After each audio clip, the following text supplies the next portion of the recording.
Bonjour à tous, aujourd'hui nous allons vous présenter les codes du comportement en entreprise à l'étranger. Donc je suis avec Augustin Gourdon, Camille Labarre et Yacine El Hilali.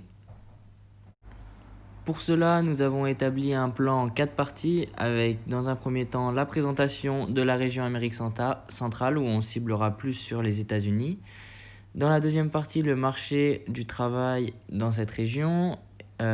Troisième partie, les codes du comportement en entreprise. Et enfin, nous ferons une conclusion.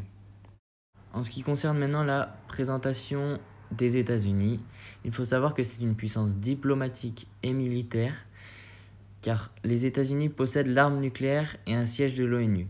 Ils interviennent sur le plan diplomatique et militaire sur tous les continents. Après les attentats du 11 septembre 2001, ils se sont dotés d'un bouclier antimissile pour protéger leur territoire. Ils possèdent aussi de nombreux alliés. Mais c'est aussi la puissance scientifique et culturelle. La plupart des prix Nobel scientifiques sont américains. Deuxièmement, la puissance s'exprime aussi dans le domaine de la culture de masse, par l'intermédiaire du cinéma, de la télévision et de l'Internet. Les États-Unis exportent l'American Way of Life.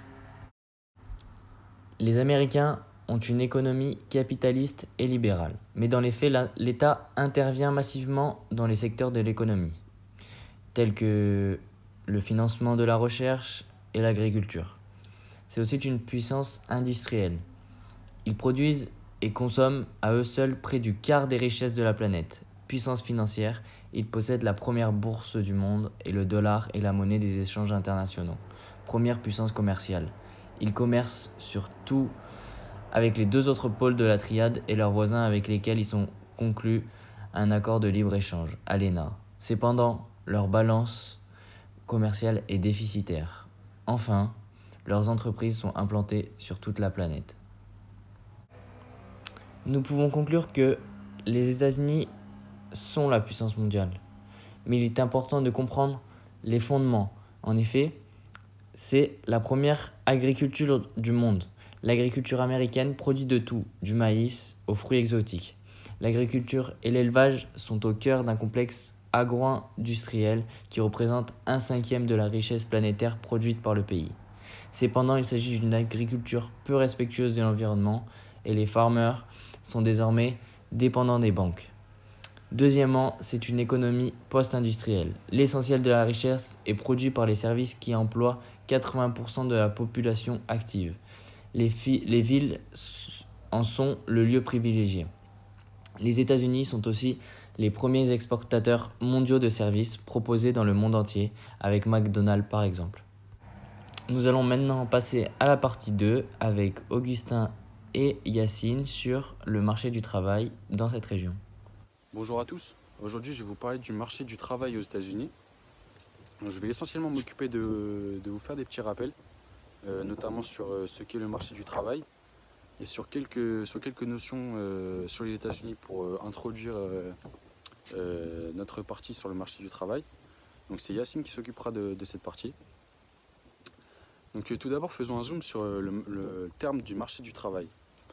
Comme son nom l'indique, le marché du travail fonctionne donc comme un bien. Il y a l'offre du travail qui provient de la population active, c'est-à-dire la population qui est en âge de travailler, et est déterminée par des critères comme la qualification de la population ou encore le salaire qui lui-même détermine l'entrée ou non sur le marché du travail.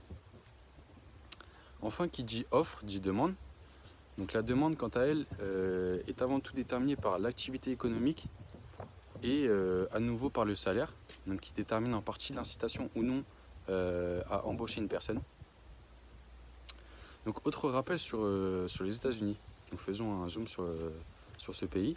Donc le taux d'activité des Américains chute fortement.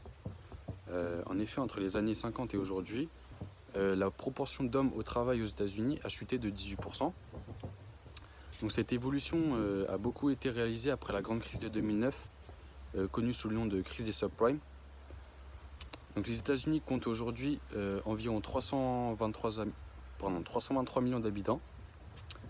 Cette population est relativement jeune. En effet, on constate que 20% des habitants ont moins de 15 ans d'après une étude menée en 2014, contre 18% des habitants en France. C'est une population qui est également dynamique. Le taux d'accroissement naturel est de 0,6%, toujours en 2014, contre 0,3% en France. Et enfin, pour finir, c'est une population qui est essentiellement urbaine. En effet, donc 83% de la population américaine vit en ville, contre 80% en France. Donc je vous laisse avec Yacine qui développera sur le marché du travail aux États-Unis. La population totale devrait se situer aux alentours de 400 millions d'habitants en 2050. Si aujourd'hui la majorité de la population est blanche, les hispaniques sont devenus plus nombreux que les afro-américains, alors que l'on compte 14,5 millions d'asiatiques. Comme dans les autres pays occidentaux, la population états-unienne est cependant confrontée au problème du vieillissement. En 2014, 13,5% de la population a plus de 65 ans, contre 17% en France. Ce problème est partiellement compensé, pour l'instant, par d'importants flux migratoires.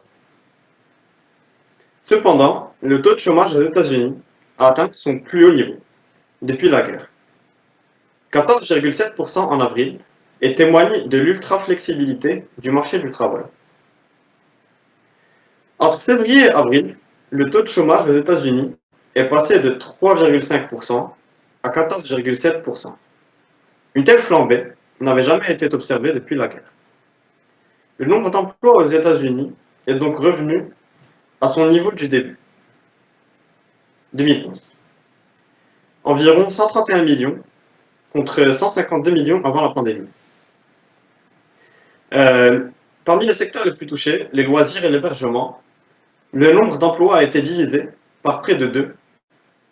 Le chômage a diminué, plus que prévu, en août aux États-Unis, repassant nettement sous la barre symbolique des 10% pour la première fois depuis le début de la pandémie. Et dans cette troisième partie, Camille va nous présenter les codes du comportement en entreprise. Parler des comportements au travail en Amérique du Nord. Donc il faut savoir que venant de pays différents, il faut s'adapter aux règles comportementales du pays où nous nous rendons pour travailler. Et l'Amérique du Nord possède, comme tous les autres pays, des comportements et des règles bien à elle. Donc les Américains ont pour réputation d'être beaucoup plus directs que les Français. Donc c'est-à-dire qu'ils ne passent pas par 4 chemins. Il ne faut pas se sentir offensé quand ça nous arrive. On peut voir ça positivement de manière, ça nous incite à progresser et ça peut être plus motivant. En Amérique du Nord, donc la hiérarchie n'est pas visible de la même manière qu'en France. C'est-à-dire que par exemple notre patron peut nous inviter à aller prendre un barbecue chez lui. Cependant, il ne faut pas oublier que c'est notre patron, que c'est pas un ami. En entreprise, par exemple, ils s'appellent beaucoup par leur prénom ou voire leur surnom. Donc ça peut être un petit peu surprenant, mais c'est juste que c'est différent. En ce qui concerne le temps de travail, donc les Américains ont une manière bien différente de fonctionner de nous, notamment par rapport au retard. Donc là-bas, arriver à l'heure, c'est même pas une question. En réalité, c'est une obligation morale. Il faut être capable de gérer son temps. Donc en fait, si on fait des heures supplémentaires, contrairement en France où ça monte notre investissement, donc en Amérique du Nord, ça montre plutôt qu'on gère mal en réalité son temps de travail, qu'on n'est pas assez efficace au moment où on devrait l'être et qu'on prend plus de temps que les autres, donc ça veut dire qu'on est mauvais. Parce que pour eux aussi, ils ont un peu la devise, le temps c'est de l'argent, time is money, donc il faut pas l'oublier. Donc c'est très important de respecter ça quand on travaille là-bas. En ce qui concerne le code vestimentaire, en France par exemple, quand on a une réunion, on a l'habitude de venir habiller pour les femmes en tailleur et les hommes en costume, cravate par exemple. Là-bas, de plus en plus, les patrons comme Google par exemple incitent leurs employés à venir habiller de manière plus décontractée. Voilà, et aussi là-bas, ils ont l'habitude de faire beaucoup de télétravail. Donc maintenant en France avec le Covid c'est un petit peu plus d'actualité et là-bas c'est plus courant et depuis plus longtemps. Et ensuite il y a un contraste aussi qui est différent entre la vie privée et la vie professionnelle. Donc en France on marque une grande séparation entre la vie privée et la vie professionnelle. Aux États-Unis, en Amérique du Nord aussi, ce contraste c'est moins marqué, c'est-à-dire que quand on arrive en entreprise, souvent on nous parle, on nous pose des questions sur notre vie privée, donc ça montre un intérêt. Là-bas, c'est un peu un rituel de bienvenue et ce qui pourrait être vu en France comme quelque chose d'un petit peu déplacé. Donc il faut pas prendre ça mal, c'est juste là-bas, c'est complètement normal.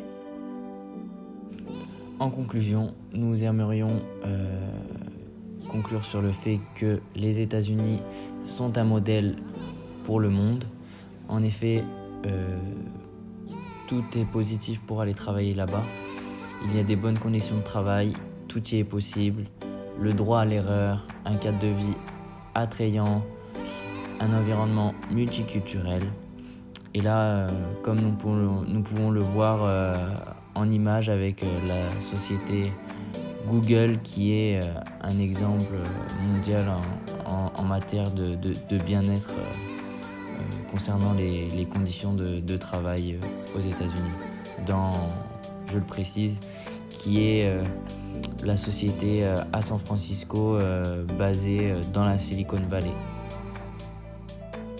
Et pour finir, nous vous remercions de nous avoir écoutés.